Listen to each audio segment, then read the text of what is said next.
this is Eliot, fresh from the Valentine card aisles of Hallmark. I have a broom. Maybe I'm the Valentine witch. I don't know. I have a broom because I'm sweeping. And I'm sweeping because it's a Sunday and I'm having some people come over to play music together. And I really love these Sundays in which friends, very, very talented, skilled musicians from our community come and play music together. It really helps me address the sometimes Sunday loneliness that comes.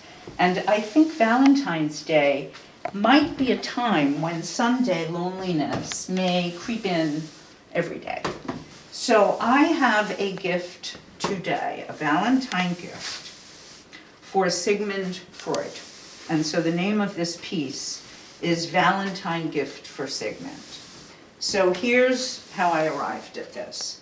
My friend and I, whom I referenced in the last video, and for whom I was making comfort food, so that we could discuss and support one another through our post-traumatic dating disorder, we have been continuing to discuss this terrible affliction, and we have come to a conclusion which has really helped us both. And the conclusion is that in dealing with men or dates that perhaps don't connect with us or schmooze with us quickly enough after our dates, that we're dealing with another species of communicator.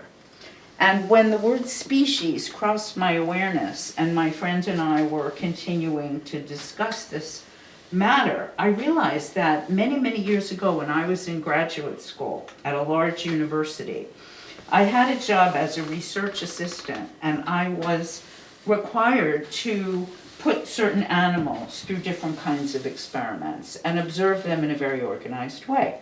So animals that I was in charge of looking at and counting behaviors of included mice, rats, monkeys, and cats.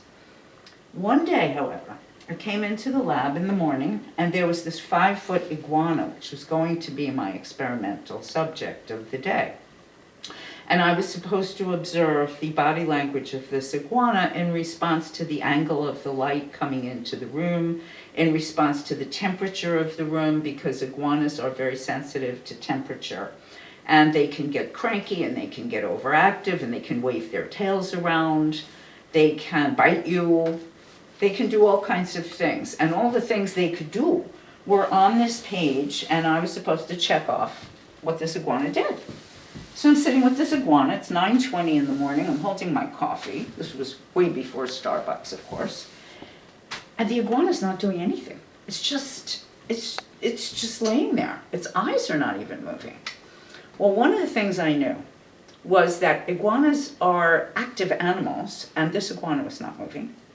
It was a very lethargic iguana, and I thought maybe because it's in captivity, it's feeling very sort of horrified and frozen and traumatized.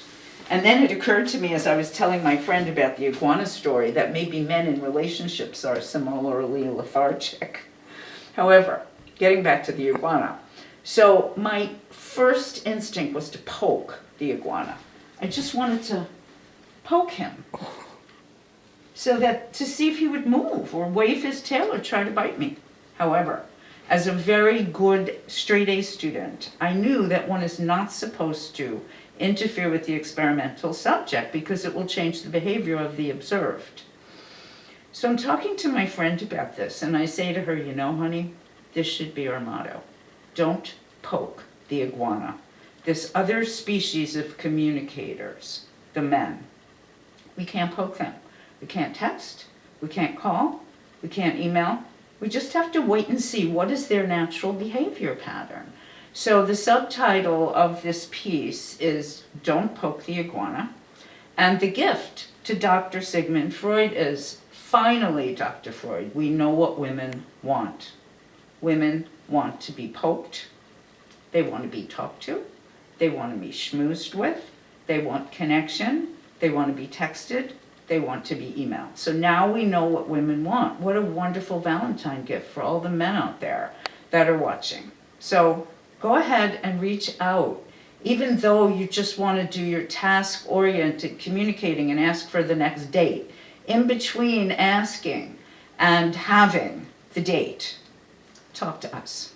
Okay, so happy Valentine's Day, Sigmund, and everyone else, and thank you so much for listening again.